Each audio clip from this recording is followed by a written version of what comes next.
Саламатсыңдар ма, балалар? Бүгінгі көңіл күйлерің қалай?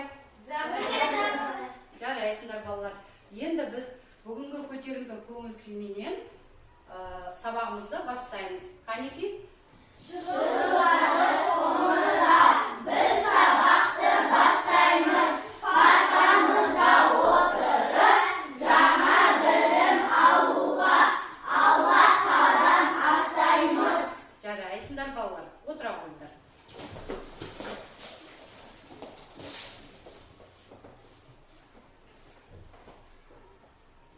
Балалар, біз өткен сабағымызда сендерге қай тақырыпты өттік? Шақыныр айта ғой. Қызыл жұлдызға саяхат. Өте жақсы, қызыл жұлдызға саяхат, яғни Марс ғаламшарына саяхат, иә? Үйге тапсырма берілген болатын. Қай тапсырманы бердік үйге? Кім айтады, Қанекей? 39 Назима айта ғой. 39 бет, 7-ші тапсырма. 39 бет, 7-ші тапсырманы үй жұмысы етіп берген болатын. Ол тапсырманы үй жұмысын қалай орындауымыз керек еді? Қанекей, балалар, кім айтады? Айта ғой, шақырса да. Сандарды сөздерге жазу. Тапсырмадағы сандарды сөзбен дұрыс жазу берілген болатын, иә? Жарайсыздар. Үй жұмысын түгел орындадық па, балалар? Иә. Қанекей, дәптерлеріңді ашып қоя қойыңдар.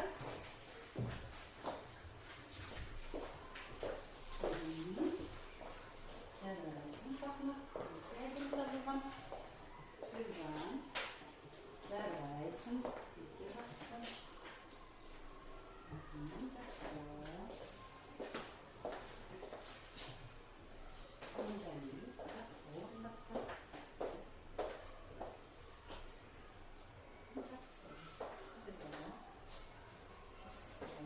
Жарайсыңдар, балалар.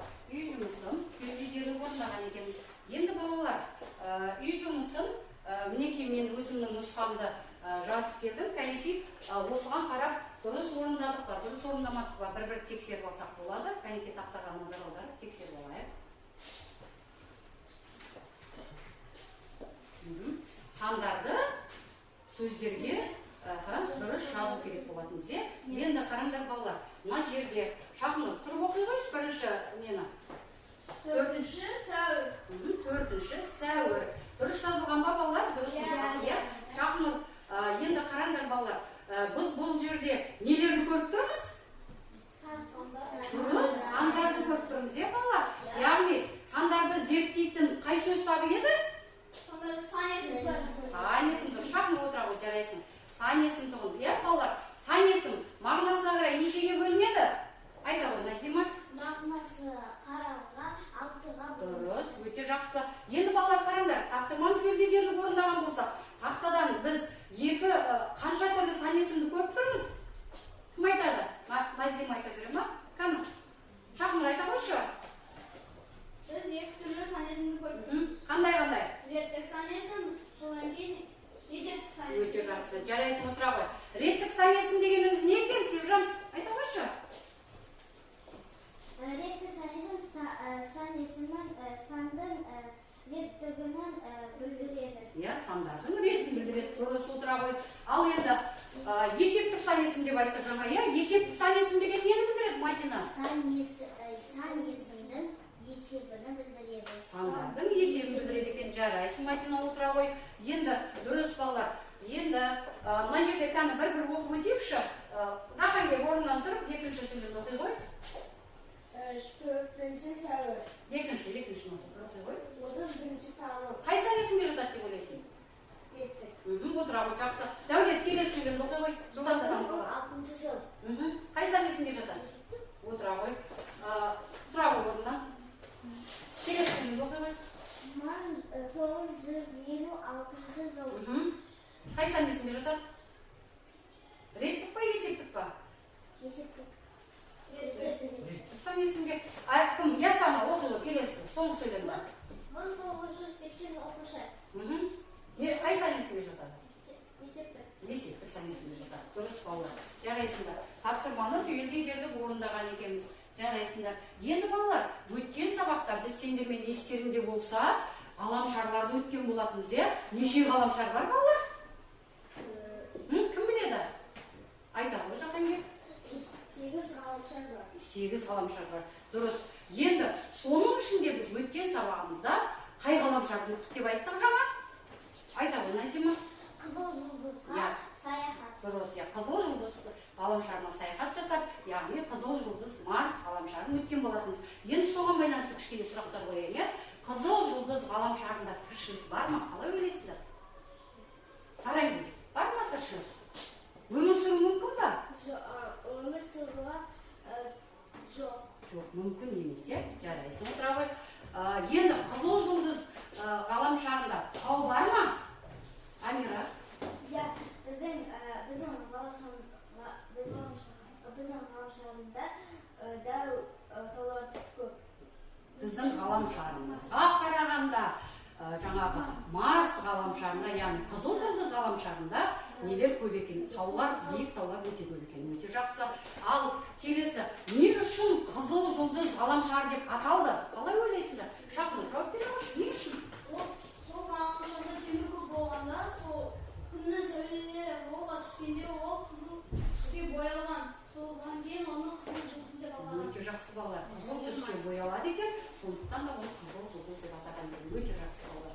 Жарайсыңдар. Үй тапсырмасын жоғары деңгейде орындағанбыз, жарайсыңдар балалар. Және де жаңағы сұрақтарыма менің үй тапсырмасына байланысты сұрақтарға өте жақсы жауап берген үшін мінекей Шахнурға жақсы деген баға қоя аламын. Және Севжанға бұл топтан, Дәулетке, Жеті қарақшы тобынан, Үркер тобынан жарайсың, Амира деп айта аламыз. Назима, Шахризада және Мұхаммедали жарайсыңдар. Өте жақсы қатысыңдар болар салыққа. Сендердің жауаптарына мен өте жақсы қанағаттандым. Енді балалар, бүгін біз сендерменен жаңа сабағымызды бастаймыз. Яғни осы уақытқа дейін біз жаңағы аспан әлемінде саяхатты жасап жатырмыз. Енді бүгінгі сабақта біз балалар сендерменен жұлдыздарды өтеді екенбіз.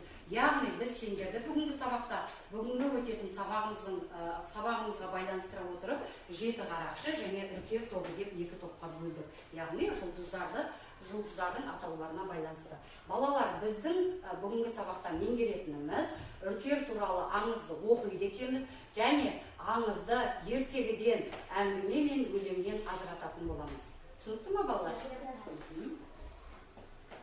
Келесі, біздің жаңағы қазақ тіліндегі кейіпкеріміз Қуаныш осы күнге дейін өттік қой, жаңағы бізге сұрақ қойып тұр балалар. Сендер дейді, қандай жұлдыздарды білесіңдер? Балалар, жауап берейікші, қандай жұлдыздарды білемісіз? Айта ғой, Дәулет. Жеті қарақшы. Тағы кім айтады? Айта ғой, Амира. Үркер жұлдызы. Қараңыз, тағы қандай жұлдызды білеміз? Темір қазық деген жұлдызды білеміз. Тағы кім білеміз? Күн, дұрыс айтасыңдар. Ғаламшарға жата ма, күн жұлдызға жата ма балалар? Жұлдызға, өте жұлдызға жатады. Жарайсың Дәулет, өте жақсы. Ясана? Қызыл жұлдыз. Ол қызыл жұлдыздың жұлдызға жата ма? Жоқ. Ғаламшарға жатады. Ясана, жақсылап ойланамыз, жарай ма? Отыра ғой. Енді балалар, қараймыз. Сендерде міне тексерейік қана. Қандай жұлдыздардың атаулары бар екен? Қарайықшы. Сүмбіле деген жұлдыз бар екен.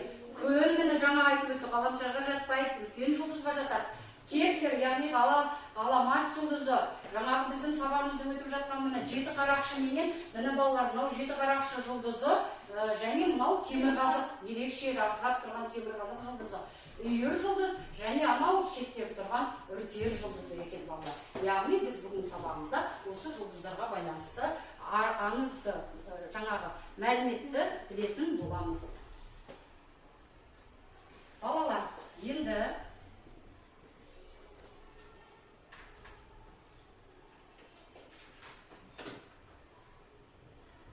ғарыш әлеміне кішкене саяхат жасап. Звезды. Түнгі аспаннан телескоп сызақ 5000-нан аса жұлдызды көруге болады. Жұлдыз дегеніміз көлемі өте үлкен, қызған газды шарлар. Олар күн сияқты. Бірақ жұлдыздар қатты жарқырамайды. Өйткені олар бізден өте алшақ орналасқан. Тіпті ең жақын деген жұлдыздардың өзінен жарық жылдап жетеді. Біз жұлдыздарға үнемі жылжып тұратын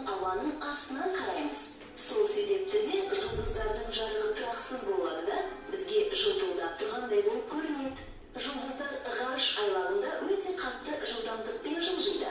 Десе де, олар бізге бір орында тұрғандай болып көрінеді. Бұл олардың бізден алшақ орналасқандығын дәлелдейді. Жұлдызды топты құратын жұлдыздар өзгеріссіз тұрады. Бұл топтар аспан денелерінің белгілі бір жерінде өрнек салады.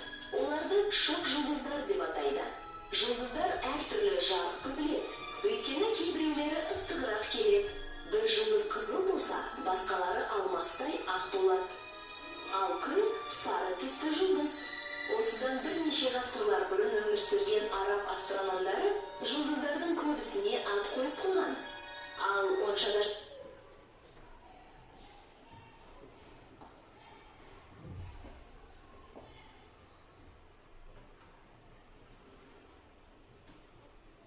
балалар, жұлдыздар туралы біраз мәліметті жаңа тыңдадық деп ойлаймын.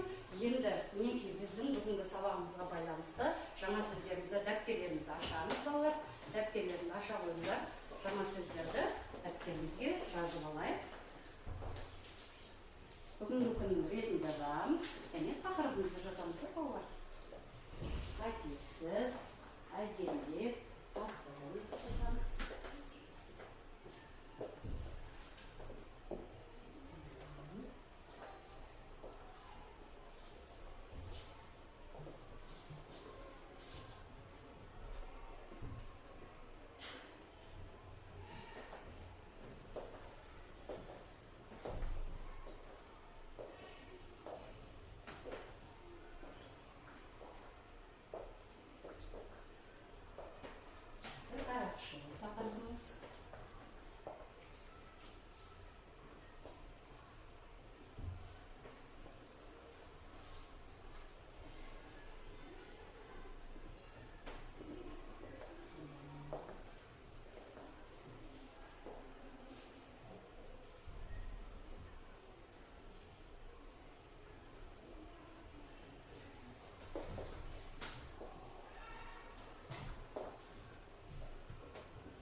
Байқадық па, біз мінекей бүгінгі сабағымызда, жаңа сабағымызға байланысты жұлдыздардың атауларын қойып, екі топта жұмыс жасап жатырмыз.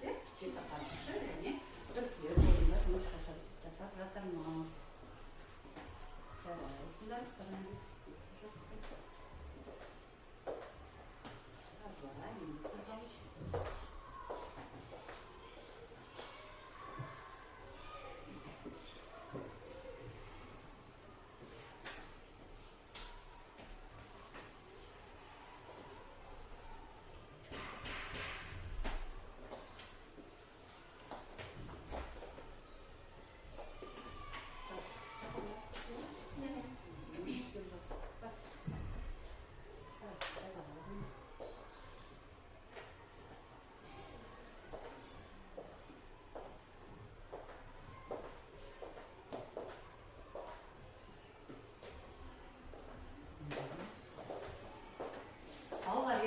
Жаңа сөздерімізді бірі оқып өтейікші, барлығымыз қосылып, иә?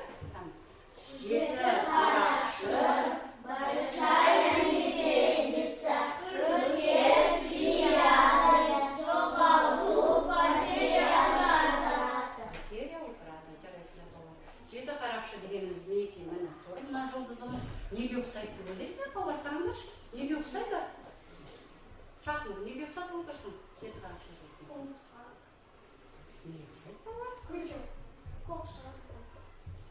Ожау деп айтамыз, ожауымызға мінекей басы бар, мынау сабы, мінекей сол ожауымызға келеді екен. Одан кейінгі мінекей бүгінгі өтетін жаңағы сабағымызға байланысты жұлдыздың бір түрі үркер жұлдызы, яғни ол топталып тұратын шоқ жұлдыздар екен, балалар. Түгел жаздық па жаңа сөздерді? Жаңа сөздерді жазып алдық. Енді балалар, мына жерде бізге сурет берілген, өз ойымен бөліс айдарында, кәнекей ойымызбен бөлсекші, топтар, кәнекей, суретке қараймыз, мәтін, алдағы уақытта бізге жаңағы мәтін беріледі, оқулықтың 41-ші бетіндегі 3-ші тапсырмада мәтін берілген, сол мәтіннің не жайлы екенін осы суретке қарай отырып ойланып болжам жасайықшы қана. Не жайы деп ойлайсыңдар? Балалар суретте не көріп тұрмыз? Аттыларды көріп тұрмыз, иә? Ол аттылар не істеп бара жатыр? Аспанға ұшып бара жатыр, иә? Яғни қанатты атты не деп айтатын едік біз? Құрақ деп айтамыз. Қанатты аттар қайда болады балалар? Аспанда ма, жерде ма? Аспанда болады, дұрыс айтасыңдар. Тағы не байқап тұрмыз? Қызды не істеп бара жатыр? Ненің ішінде кетіп бара жатыр қыз? Тордың ішінде кетіп бара жатыр, иә? Яғни мынау 7 аттылы не істеп бара жатыр деп ойлайсыңдар қызды? Улап қашып бара жатыр, иә? Аттылардың саны нешеу екен? 7. Яғни оларға жалпы айтқанда не деп айтып қойсақ болады? 7 қарақшы дұрыс. Ал артында кімдер деп ойлайсыңдар? Артында нөкерлер. Олар не істеп келе жатыр? Кімдерді қуып келе жатыр? 7 қарақшыны. Қызды алып қашып кетіп бара жатқан 7 қарақшыны қуып келе жатыр екен. Жарайсыңдар балалар. Енді келесі жұмысымыз балалар, топта жұмыс жасаймыз өзара. Кітапта 41-ші бетте 3-ші тапсырмада мәтін берілген. Сол мәтінді топтар өз арамызда мұқият оқимыз, және топтың арасынан бір оқушы мазмұндап берсе болады. Кәнеки дайындаламыз.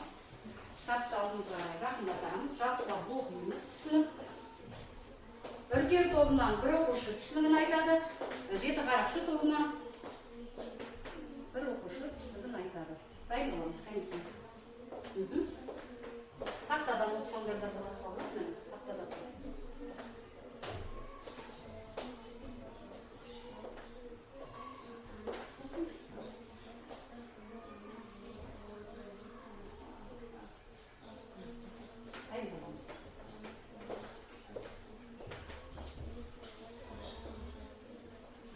Тақтадан оқимыз.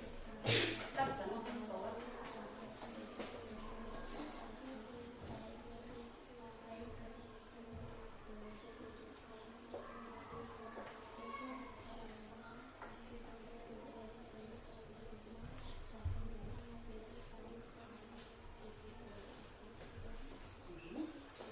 Оқимыз, мазмұнын айтуға жақсылап дайындаламыз.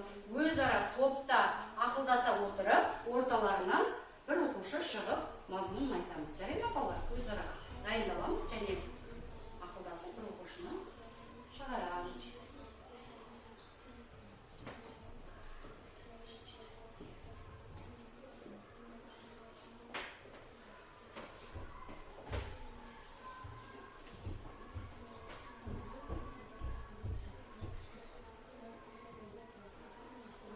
Дайынбыз ба? Кәнеки, 7 қарақшы тобынан кім мазмұнын айтады екен? Шақынып, айта қойшы кәні. Баяғы заманда Үркер Аспан патшасының қызы болды. Қызының есімі Үлпілдек екен. Үлпілдек жүрген жерде нұрлы шашылып жүреді екен. Оны хан нөкерлері күзетіп жүреді. 7 қарақшы Үлпілдекті көріп ұнатып қалады. Сол ұнатып қалған кезден оларды аңдиды. Бір күні олардың жолы болады. Нөкерлер Үлпілдектің алдында жоқ болады. Сол сәтті пайдаланып 7 қарақшы Үлпілдекті ұрлайды. Сол бәтте Үркер оны сезіп, 7 қарақшының артынан қуады. Енді қуып жеткен кезде таң атып, 7 қарақшы жоғалып кетеді екен. Содан бері қарай қандай деген осылай қалған сияқты. 7 қарақшы қашып жүр, Үркер оны қуып әлі ұстай алмай жүр деген сияқты. Айналып жүр. Ал шындығында Үркер жұлдызы 7 қарақшымен темір қазықсы жұлдызын айналып жүрген. Өте жақсы шақын отыра ғой, жарайсың. Келесі, Үркер тобынан кім дайын екен? Мадина. Мадина, айта ғой. Баяғы замандан Үркер деген Аспан патшасының қызы болыпты. Оның аты Үлпілдек екен. Ол жүрген жерден нұрын шашып жүреді екен. Сол үшін де оны хан аңдып жүреді. Bir күні 7 қарақшы Үлпілдекті көріп қалыпты. Сосын ұнатып қалды. Ол 7 қарақшы оны аңдып ұрлап кетпекші болған. Bir кезде сол уақытты пайдаланып, хан Үлпілдектің алдында жоқ болғанын ұрлап кетеді. Сосын жеті қарақшының арқасында үйлер өркерлер қуып кетсе жатқан кезде таң атып жеті қарақшы жоқ болып кетеді. Өте жақсы. Мадина, жарайсың тұраға. Балалар, жарайсыңдар. Екі топтан да жаңаға мазмұнын жақсы айтты. Енді келесі сендерге тапсырма мәтін мазмұны бойынша топтар сұрақ құрастырамыз. Мәтінге қараймыз және жаңағы 3 сұрақ құрастырасыңдар ма? Мәтіннің мазмұнына байланысты 4 сұрақ құрастырасыңдар ма? Иә, алдарындағы сұраққа бір тараптан аламыз. Иә, топпен ортада. Жылдамдатамыз, балалар. Жылдамдатамыз. Жазамыз. Жылдамдат, жазалымды. Кәнеки өркер тобы. Мәтіннің мазмұнына байланысты.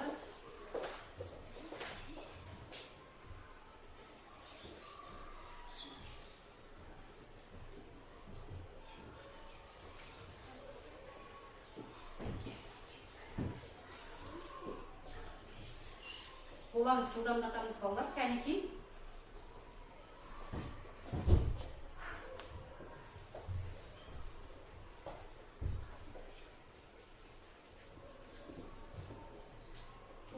Жылдамдатамыз балалар.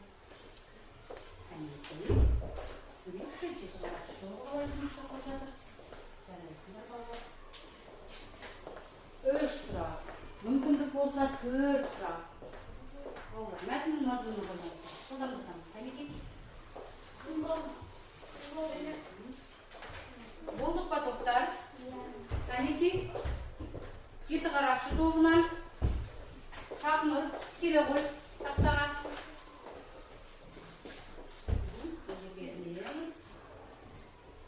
Кәнеки. Оқып бере қойшы, қандай сұрақ құрастырған екен Шахнұрды? Оқысынан жетте 3 сұрақ бар. Үркер деген кім? Үлпілдектің үркердің қызы аты кім? Үлпілдек нені шашып жүреді? Дұрыс. Жарайсың, отыра ғой Шахнұр. Жеті қарақшы тобы жарайсыңдар. Келесі үркер тобынан келе ғой Шахризада. Тақтаға енеміз. Кән үркер тобы қандай сұрақ құрастырған екен мәтіннің мазмұнына байланысты? Оқи ғой Шахризада. Үлпілдекті кімдер күзетті?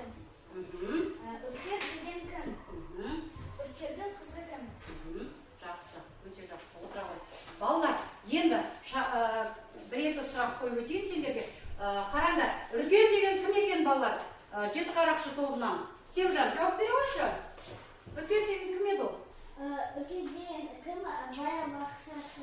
Аспан бақшасы. Үркердің қызының аты кім еді? Дәулет, жауап бере қой. Үлпілдек, жарайсың. Үлпілдек не шашып жүретін еді? Жүзінен деп айттық қой жаңа, айта ғой.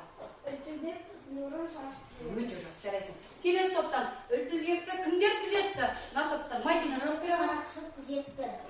Үркер деген кім еді дейді? Кім? Мұхаммед әлі жауап бере қой. Аспан патшасы. Аспан патшасы, жақсы. Үркердің қызы кім? Бір сұрақты қойып өтсек. Парангиз кім еді? Үркердің қызының аты кім еді? Үлпілдек. Өте жақсы, отыра ғой. Балалар, енді қараңдар. Топтық жұмыс болғандықтан жаңағы үркер тобы, жеті қарақшы тобын от шашу арқылы бағалайықшы. Қандай баға қояр едіңдер? Тағы? Жарайсыңдар. Енді жеті қарақшы тобы, үркер тобын бағалаймыз. Жарайсыңдар. Екі топта жақсы жұмыс көрсетті деп ойлаймын.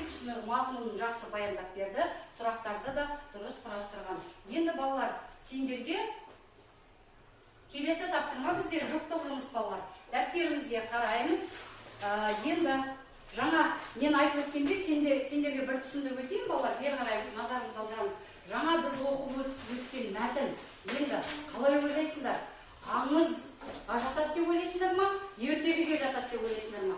Оны ажыратпас бұрын, міне есте сақтау айдарына назар аударайық. Қараңдар. Балалар, тыңдаймыз. Ертегіде толықтай ойдан құралады екен. Және де өмірде болған және өмірде өмірде бар заттар, өмірде болмаған және өмірде жоқ заттар жайлы баяндалады екен ертегі. Мысалға, жаңағы аузынан от шашатын айдаһар, аспанда ұшып жүретін кілем, балалар? Және де жаңағы неміз жаңағы жел аяғымыз, қазақ ертегілеріндегі таусоғарымыз, міне солардың барлығы баяндалатын өмірде жоқ адамдар, заттар жайлы баяндалады. Ертегіде бірнеше оқиға баяндалады. Ал енді аңызда, аңыз өмірдің шындығына жақын болады, және ол аңызда бір ғана оқиға баяндалады, және өмірде бар адамдар, өмірде бар заттарға байланысты айтылатын нәрсе екен. Түсіндік па? Енді осыған қарай отырып, осы мәліметтерге сүйене отырып, жаңағы оқыған мәтінімізді қай жанрға жатады деп ойлайсыздар сендер? Ертегі оқыдық па жаңа? Аңыз ба? Жақын. Біз аңызды оқыдық. Аңыз оқыдық, дұрыс айтасыңдар. Отыра қойыңдар. Енді сендерге дәптерлеріне жаңағы неге байланысты ертегі менен аңыздың айырмашылығын ажырату мақсатында жаңағы Вен диаграммасын құрамыз, дәптерімізге Вен диаграммасын құрамыз, және сол жерде ертегі менен аңыздың айырмашылығын көрсетеміз. Және ұқсас жағы болады екеуінің. Екеуінің бір ұқсас жері бар. Ұқсас. Оны қай не деп ойлайсыңдар? Неге жатады ол? Екеуінің ортақ бір жері бар. Дұрыс айтасыңдар балалар. Ертегімізде, жаңағы өткен аңызымызда екеуі де халық ауыз әдебиетіне жатады екен. Қанекей, Вен диаграммасын құрамыз. Бола қойыңдар балалар.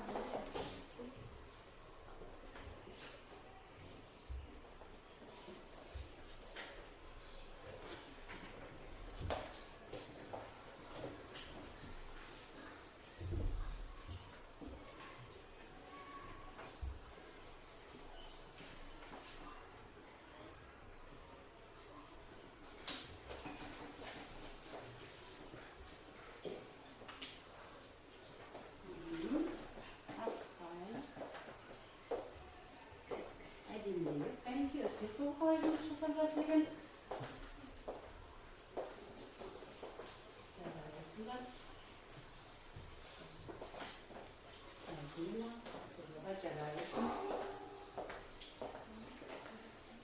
Жеті қараш. Қалай жұмыс жасап жатыр екен?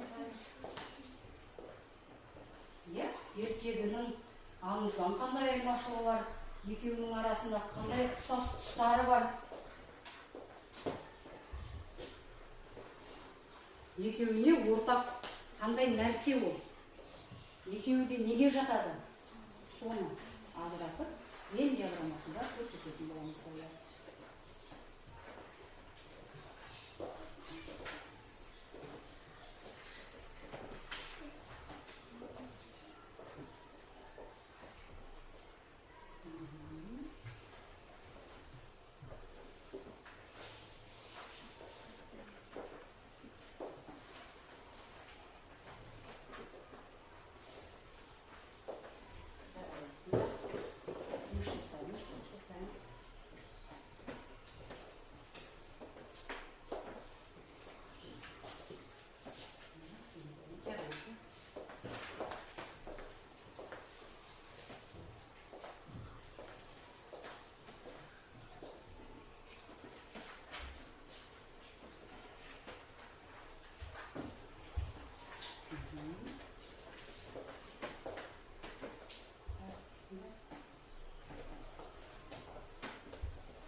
Енді жеті қарақшы тобынан Қанекей, ертегіде не баяндалады? Несінен аңыздан айырмашылығы не екен? Кім оқып береді? Жахангер, оқи қойшы. Ертегінің аңыздан қандай айырмашылығы? Тыңдаймыз қалғанымыз. Ертегіде бірнеше оқиға болады. Бәрі ойдан алынған. Дұрыс. Барлығы ойдан алынады екен. Енді келесі аңыз. Мына топтан Айриза оқи қой. Кім? Камера оқи қой. Аңызда бір ғана оқиға туралы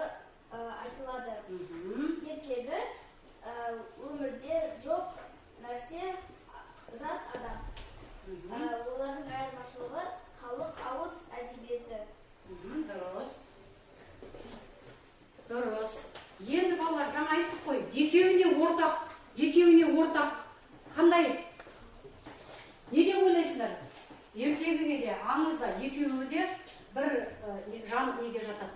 Екеуіне де ортақ қандай нәрсе? Айта ғой. Амира, айта ғой. Неге жатады екен екеуіне? Халық ауыз әдебиеті. Өте жақсы. Халық ауыз әдебиетіне жатады екен. Дұрыс балалар. Енді балалар, осы жерде жұптық жұмыс болды ғой бұл енді, иә? Осы жұптар бір-бірі бағалаймыз, кәнекей жылдамдатып. Екі-екіден жұптасамыз және қандай баға бересіңдер тез айтып өтеміз. Аңыз бен ертегіні дұрыс ажырата алдық па? Кәнекей. Кәні, Дәулетпенен кімнің жұбы? Амира, Айриза, екеуі. Қалай бағалар едіңдер бір-біріңді? Дәптерлеріңді алмасы, дәптерлеріңді алмасы, ортасына жаңағы бағаларын қойып, дұрыс, осылай бағалаймыз. Кән жұптар бір-бірімізді. Шахруза, Ясан аға.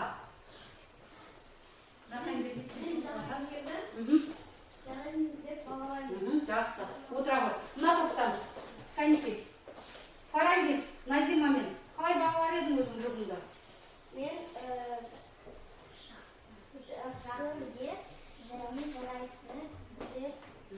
жақсы және жарайсың жақсы және жарайсың деген баға. Мен бағалайсың, жарайсың балалар. Отыра қойыңдар. Енді балалар.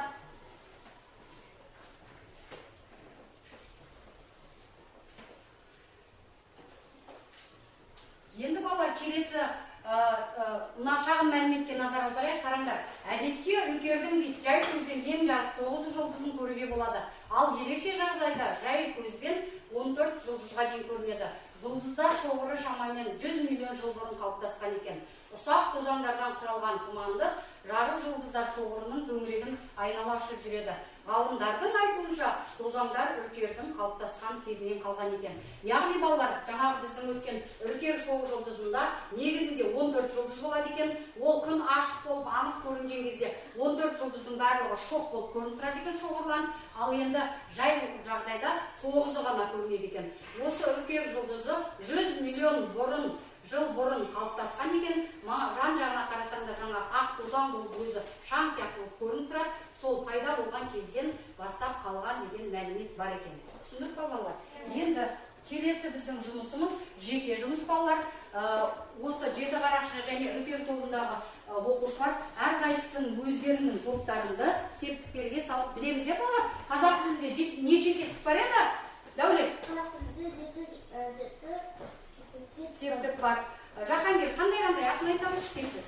Адал септік, ілік септік, барық септік, табыс септік, жады септік, шығыс септік, көмекте септік. Өте жақсы отыра ғой. Түсіндік қой балалар, тапсырма. Отырамыз. Әр топ өзінің, яғни жеті қарақшы тобы, жеті қарақшы деген сөзді септейді. Үркер тобы, үркер деген сөзді септейді.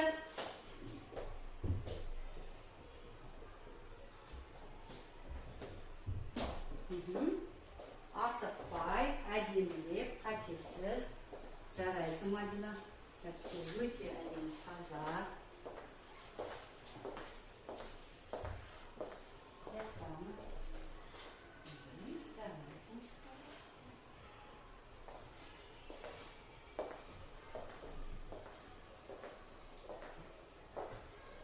Асықпаймыз балалар, асықпай, қатесіз.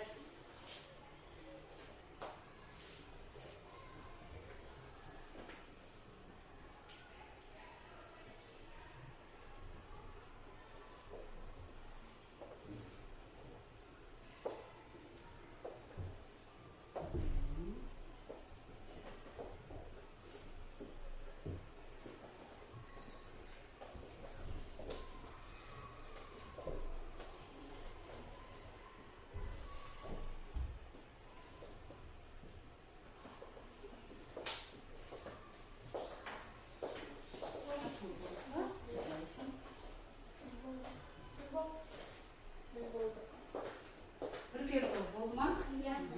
Жарайсыздар. Кәнекей.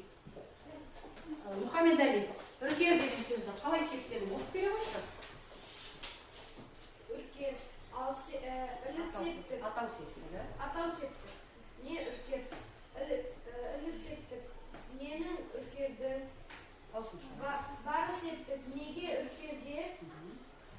Табыс септік, нені үркерді.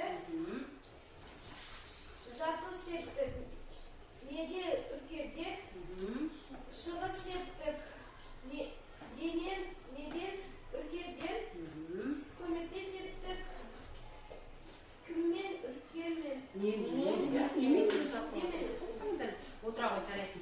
Тағы осы топтан кім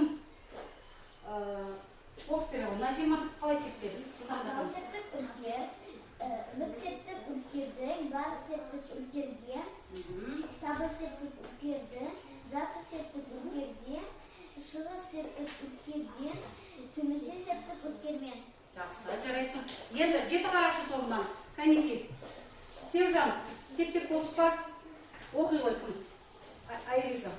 Ата септік, не жеті қарақшы, әлі септік, менің жеті қарақшыны, бар септік, неге жеті қарақшыға, табыс септік, менің жеті қарақшыны, жатыр септік, неге жеті қарақшыда, шығыс септік, неден жеті қарақшыда, көмекте септік, немен жеті қарақшыны.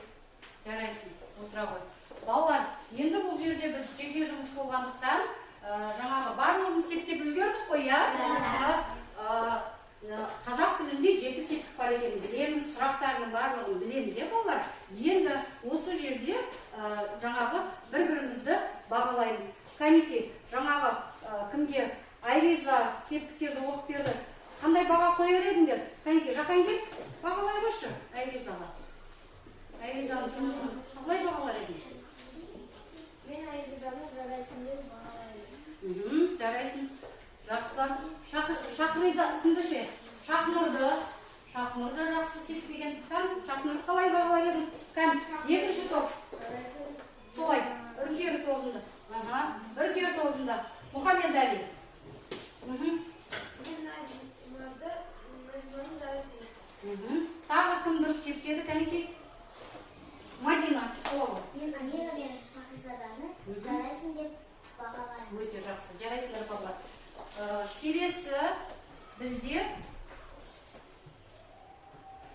мына жерде тақтаға назар аударсаңдар балалар, мақал берілген, жеті қарақшыны таныған, жеті түнде адаспас деген мақал берілген. Енді осы мақалдың мағынасын қалай түсінесіңдер? Жеті қарақшыны таныған, яғни жеті қарақшы дегеніміз жаңағы жұлдызымыз, ұқсайтын жұлдыз деп айтып өттік қой. Соны таныған адам дейді, жеті түнде адаспас дейді. Яғни түннің жарымда жолға шықса да адаспайды деген сөз. Қалай түсінесің? Шақнұр, айта қойшы. Ол бір адам шығып қалып адасса, ол аспанға қарап жеті қарақшыны көмістай қылады. Ол батыл шығыс көмек соларды біледі. Қайда екенін тұрғанды біледі. Содан кейін жолды тауып шығады. Жақсы балалар. Міне, жеті қарақшыны таныған, жеті түнде адаспас деген. Яғни балалар, жеті қарақшы жұлдызынан жаңа біз видео нені көрген кезде, материал көрген кезде, бейне сюжетті көрген кезде, сәл қашықтықта Темірқазық деген жұлдызды байқадық қой, жалғыз жарқырап. Ол жер шарының солтүстік полюсіне өте жақын орналасқан екен. Сондықтан да жеті қарақшы қай бағытта тұр, сол бағытты солтүстік деп алғандағына түс бағдар деп айтамыз. Компас деп жатамыз ғой, қазақшасы түс бағдар балалар. Сол түс бағдар ретінде пайдаланып, соны бағыт бағдар ретінде қолдана отырып, жеті түнде жолға шықса да жолаушы ешқашан адаспаған екен. Түсінікті ма? Мақалдың мағынасы не осындай екен. Енді балалар, біз бүгінгі сабақта мақал мәтелдерді жаңағы түсіндіріп өттім. Енді сендер бүгінгі сабақты қорытындылай келе не түсіндік, не түйдік деп ойлайсыңдар? Не білдік бүгінгі сабақтан?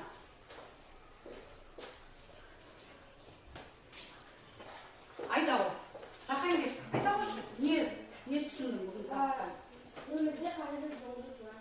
Білдің, иә. Айриза, не білдің бүгінгі сабақтан? Аңыз бен ертегінің айырмашылығына. Аңыз бен ертегіні ажыратуды білді, үйренді. Мадина, сен не үйрендің бүгінгі сабақтан? Ертекте не болады, және аңызда не нәрселер болады. Соны ажыраттың. Жарайсыңдар. Және Дәулет, нені үйрендің бүгінгі сабақтан? Дұрыс, қазақ тілінде жеті септік болатын соны толық дұрыс септеуді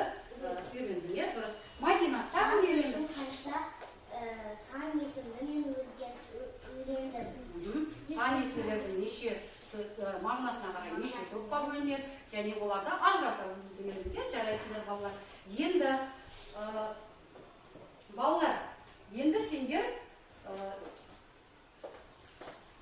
әрқайсың бөлім шығып міне мына жерге бүгінгі сабақтан біз нені білдім, нені түсіндім.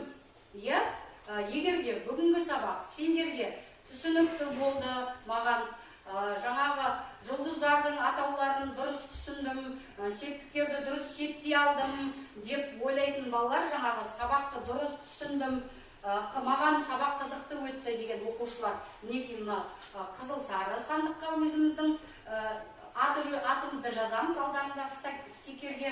Ал енді сабақты жақсы түсіндім, орташа түсінгендерін әлі де онша жетілдіруім керек білімімді дейтін оқушылар көк түсті сандыққа. Ал енді тақырып бойынша әлі ізденуім керек, әлі де маған жаңағы мұғалімнің көмегі керек, мағлұматтар керек, әлі де көп оқуым керек, түсінуім керек деп ойлайтын оқушылар мінекей мынау қызыл сандықшаға өздерінің аттарын жазылған стикерді тапсырсаңдар болады. Әнекей бірінші тек қарғыш болып келсінші, келе қондар.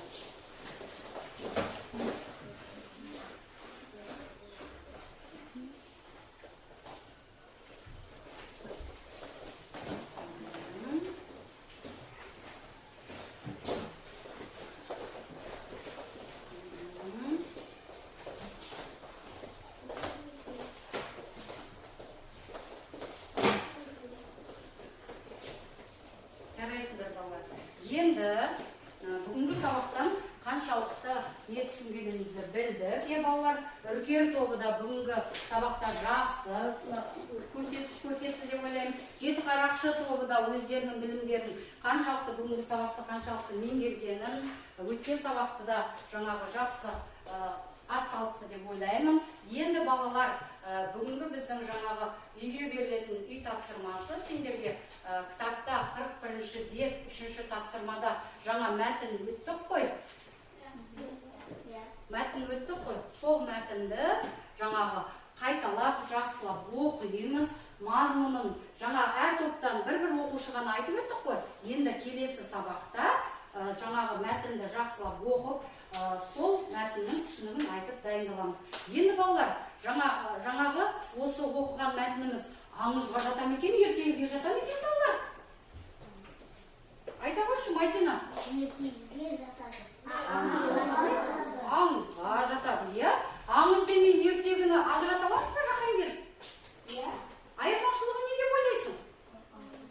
Аңызды бірді оқиға шындық болғанда айтылады, ертегіде ол шындығымыз. Дұрыс, Жахангер, өте жақсы. Аңыз жаңағы бір ғана оқиғаға негізделеді екен, аңызда бір ғана оқиға баяндалады екен, және ол өмірден шындығына байланысты болады екен, өмірдің шындығынан алынады екен. Ал енді ертегі дегеніміз қалай екен? Мадина айта қойшы. Өмірде жоқ нәрселерді айтады. Өзі ойланып тақылған нәрселерді жазады. Дұрыс. Өмірде жоқ жаңағы адамдар жайлы, заттар жайлы, жаңа айттық қой, ертегі кейіпкерлерден кімдерді білеміз ба? Айтайықшы, ертегі кейіпкерлерден. Тақнұр айта қойшы. От шашатын айдақалар. Я, тағы.